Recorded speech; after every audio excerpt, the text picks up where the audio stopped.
Oi, tudo bem? Começamos agora o Conversando Evangelho, o estudo semanal do Evangelho segundo o Espiritismo, tradução Guilhom Ribeiro.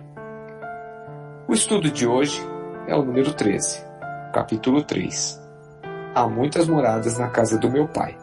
Itens 3, 1 e 3 e 8 a 19. Diferentes categorias de mundos habitados. Em nome da Casa Virtual Luz Espírita Caville, agradecemos a presença de Ney, Michele, Marli e Josimar. Pedimos para o amigo Ney fazer a nossa prece inicial. Pedimos nessa noite o amparo dos queridos amigos espirituais, para que possamos desenvolver o estudo do nosso Evangelho, com muitas energias e vibrações de amor e paz, e dar um passo no caminho do céu. E que possamos ter a mente e o coração aberto para esses momentos que dedicamos ao amigo Rabi. Que saiamos desse Evangelho mais firmes e comportados pela doutrina. E pedimos a espiritualidade amiga que trabalha na seara do tempo, que coordene e organiza nossas atividades da noite, possa nos ajudar a compreender e internalizar o que vamos refletir. Abre nossos corações ao conhecimento. Assim seja. Que assim seja. Obrigado, Ney. Dando continuidade ao estudo, peço para Michele explicar para nós o que é a erraticidade e quais os diferentes estados da alma na erraticidade. Boa noite a todos.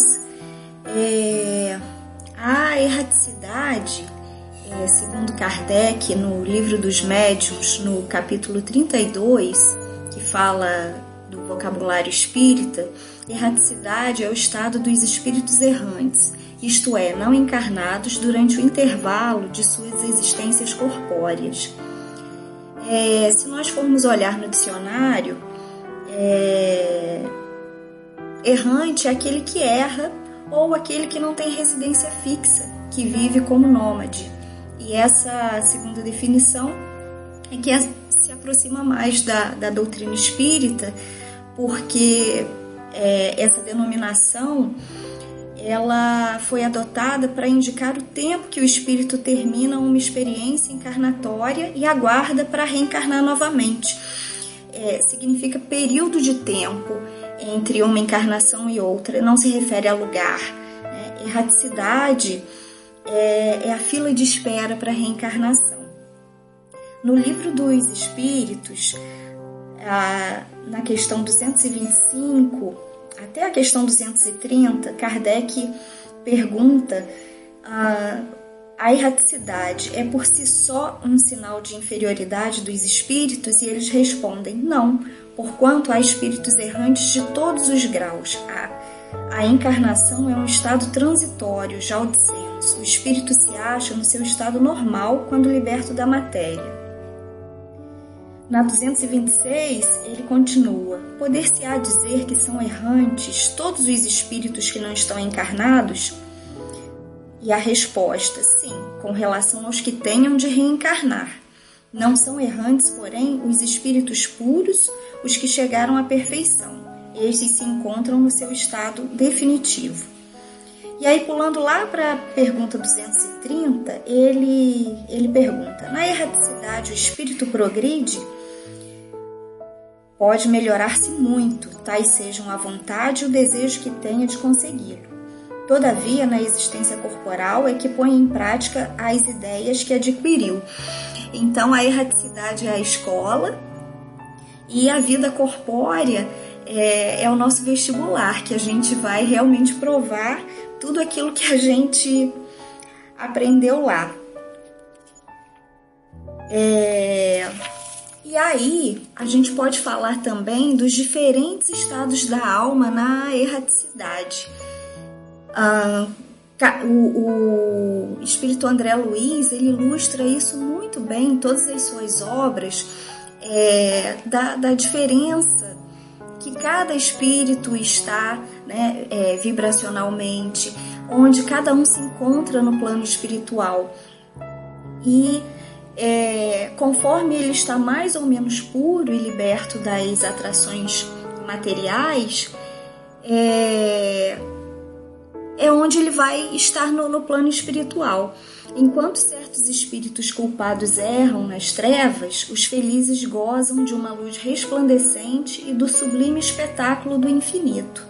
Enquanto, enfim, o malvado, cheio de remorsos e pesares, frequentemente só sem consolações, separado dos objetos da sua afeição, geme sobre a opressão dos sofrimentos morais. O justo, junto aos que ama, goza de uma indizível felicidade. Nós encontramos isso em vários relatos espíritas, né, de espíritos contando a sua trajetória no mundo espiritual. E aqueles espíritos que são egoístas, apegados à matéria, vão estar ligados a colônias, a pessoas, a situações na Terra de acordo com isso. A partir do momento que ele evolui, que ele consegue se desprender, que ele entende a jornada espiritual, a jornada evolutiva, ele consegue ir para planos onde ele vai ter a possibilidade de se aprimorar e se preparar para reencarnar novamente. E aí, eu queria perguntar pro Ney, considerando o período que o espírito fica na erraticidade, a gente pode dizer que existe vida em outros planetas, Ney? O que você pensa disso? Depois não, Michele. Segundo a doutrina espírita, afirma que todos os globos que se movem no espaço são habitados, pois Deus não fez coisa alguma inútil.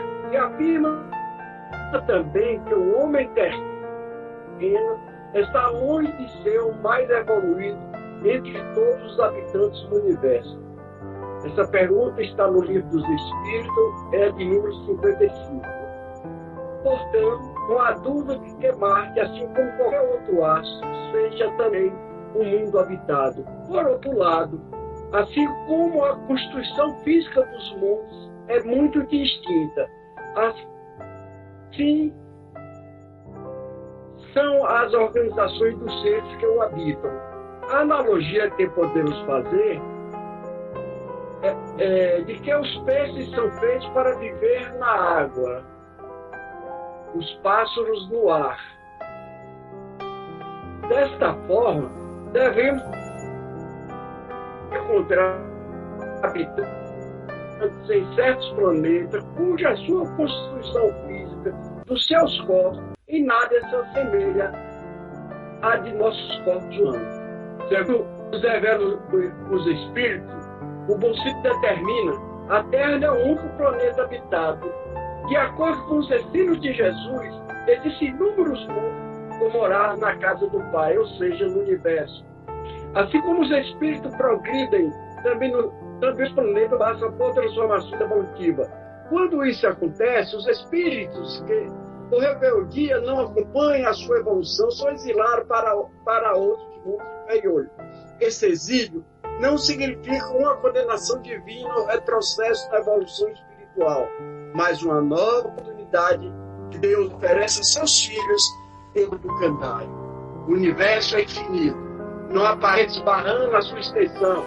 Existem bilhões, a chamada Via Láctea, possui mais de 100 bilhões de estrelas. Sim, bilhões de estrelas possui a nossa galáxia. Hoje a ciência está provando em sua órbita, planetas como o nosso sistema solar. O resto é sim,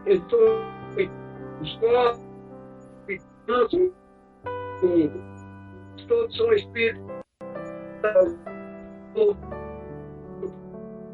seus possuidores apenas de corpos espirituais.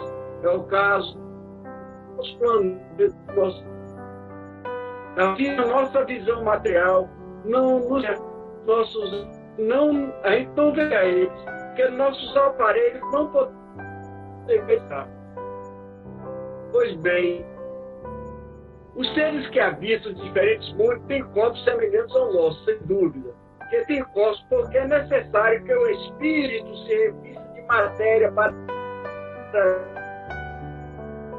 Mas esse laboratório é mais material de pureza que chegue. E é isso que determina a diferença dos mundos que temos que percorrer. Por isso, há muitas moradas na casa do Pai, muitos graus evolutivos. Portanto, na questão 181 do livro dos Espíritos, porque nossos cientistas ainda não têm contrato, estão distantes uns dos outros.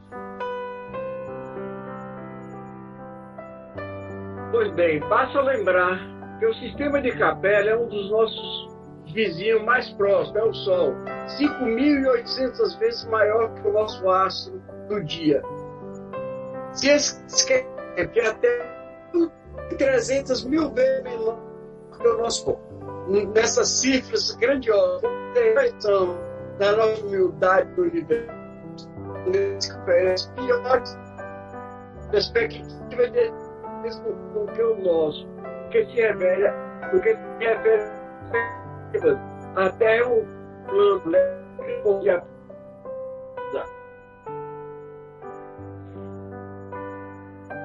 a pergunta os mundos. Existem os mundos primitivos, mundo de expiações e provas, mundo de regeneração, mundo de todos são felizes, mundo celeste ou divino. Por isso, quem dará uma explicação melhor é Michele. Então, a classificação em mundos inferiores e superiores está claramente explicada nos livros da codificação do Espiritismo, mais especificamente no Livro dos Espíritos e no Evangelho segundo o Espiritismo. Dentre os mundos habitados, existem os que são inferiores, os que são semelhantes e os que são superiores ao planeta Terra. Entretanto, a graduação entre os mundos inferiores e mundos superiores não é estanque. Dos mais inferiores aos mais superiores, existe uma infinidade de mundos intermediários com graduações voltadas para o mal ou para o bem, de acordo com o grau evolutivo de seus habitantes.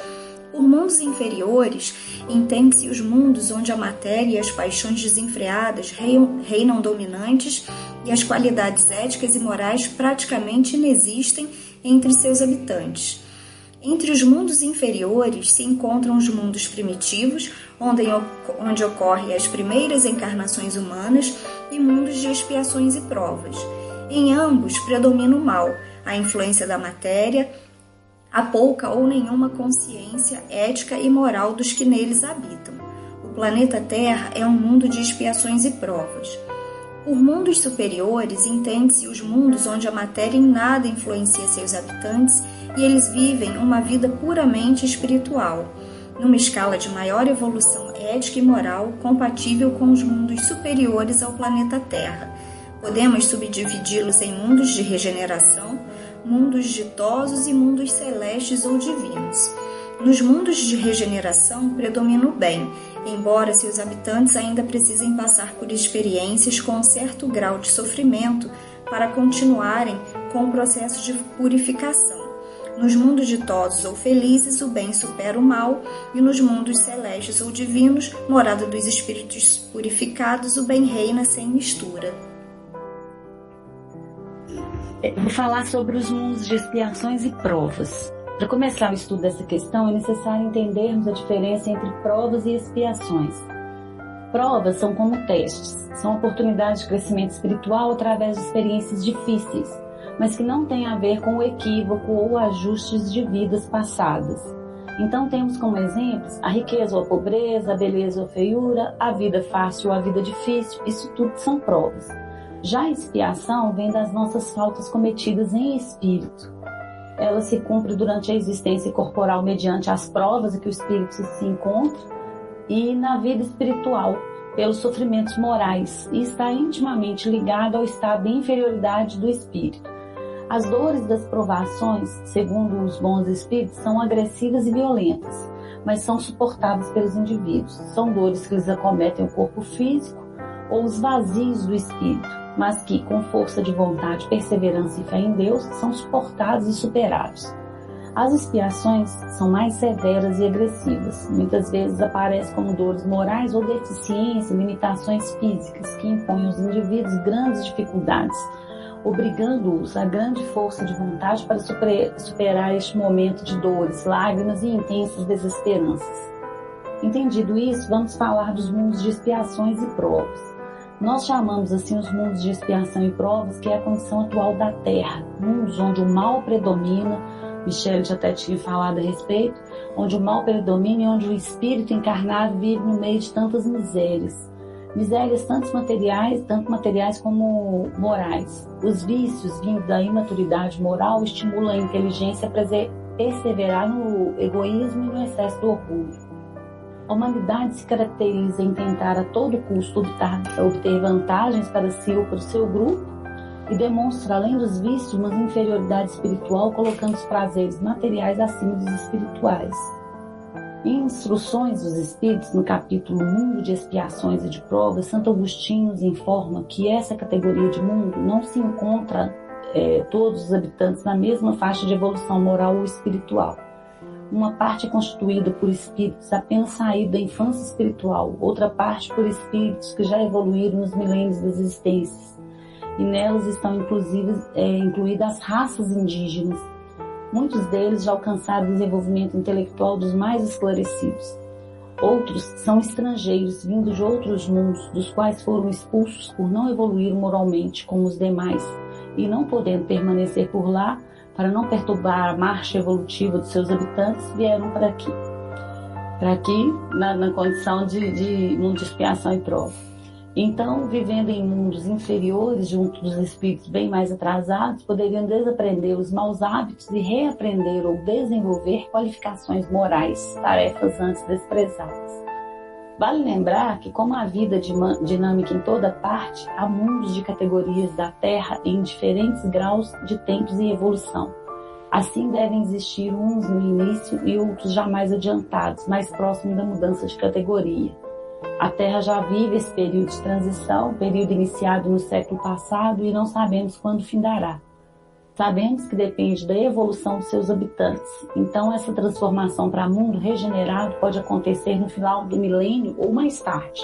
Mas nós já estamos vivendo, esse processo. Habitantes da Terra, estamos em todas as nossas últimas chances nesse milênio, para decidirmos nosso futuro de acompanhar a Terra ou sermos exilados em um mundo inferior.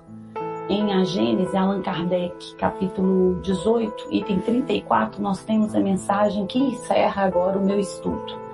É bastante a modificação em seus preceitos morais, modificação esta que se operará em todos aqueles a que se inclinarem, quando subtraídos à influência do mundo. Então, Marli,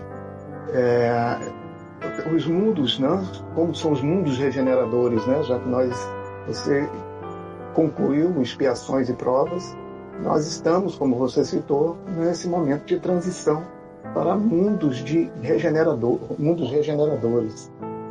A palestra do Carlos Bacelli nos informa que os mundos regeneradores, na verdade, é um mundo de transição entre provas e expiações em mundos ditosos. Quando a gente concluir essa etapa de transição, nós também concluiremos essa etapa de mundo regenerador, o que nos traz a conclusão de que essa etapa, esse mundo de regeneração, essa transição deverá durar algum tempo, né? Não vai ser algo que se resolva num estalar de dedos. A gente sabe que a natureza caminha a passos lentos e seguros, né? Nada é da noite para o dia. Muitas crenças, né? Muito se falou a respeito de essa transição. Muitas pessoas imaginam que essa transição seria feita a golpes de facão, né? Tirando a força. E, na verdade, o que nos diz na obra Gênese, né, de Allan Kardec, no capítulo 18, a geração nova, é de que essa etapa esses mundos regeneradores será marcado pela chegada de novos espíritos, né, mais propensos ao bem, e o afastamento daqueles espíritos que estão ainda no nosso meio, que não estão ainda tocados pelo sentimento do bem. Então esses espíritos serão, vamos dizer, realocados em orbes onde o trabalho, o conhecimento trazido por eles possa cooperar, mas também alguns, não todos, serão retirados daqui, né? Alguns permanecerão ainda nesse planeta durante o mundo de regeneração. O Allan Kardec, inclusive, esclarece que algumas pessoas, por influência, né, por não ter oportunidade até, né, de se firmarem o conhecimento que trazem, são sufocados por essa energia negativa desses espíritos que não são tocados pelo sentimento do bem. Então, eles ainda devem reencarnar ainda nesse mundo de regeneradores, quer dizer, eles são na erraticidade, eles voltariam a reconhecer que o meio onde estavam não foi propício, então eles retornariam ao planeta no módulo, né, vamos dizer assim, de mundos regeneradores, para que eles possam realmente contribuir para esse momento de regeneração. Então, os mundos regeneradores são compostos desses espíritos que estão vindo, né, com uma nova bagagem, um ponto de vista mais progressista, e os que já se encontram aqui, que já estão propensos ao bem. Então, esse é o aspecto, né, a atmosfera que deve envolver os mundos regeneradores. O mundo de regeneração será essa mudança no comportamento, nos costumes daqueles que o habitam. Obrigado, Josimar, por nos esclarecer o conceito de mundos regeneradores. E assim, pedimos para Michele fazer a nossa prece de encerramento. Deus, nosso Pai, Jesus, nosso Mestre amado e querido, espiritualidade amiga, agradecemos pelo estudo dessa noite, agradecemos pela oportunidade de nos reunirmos em grupo e aprendermos algo toda semana. Agradecemos pela saúde, por essa encarnação que estamos vivendo agora, que sabemos que é a nossa melhor encarnação, a nossa oportunidade de aprender e se aprimorar. Pedimos que nos abençoe nessa noite, com paz, harmonia, que tenhamos sempre a companhia de bons espíritos para nos ajudar a progredir e evoluir sempre na Terra. Que assim seja, graças a Deus. Que assim seja. Tenham todos uma boa semana. E até o próximo estudo. Fiquem com Deus.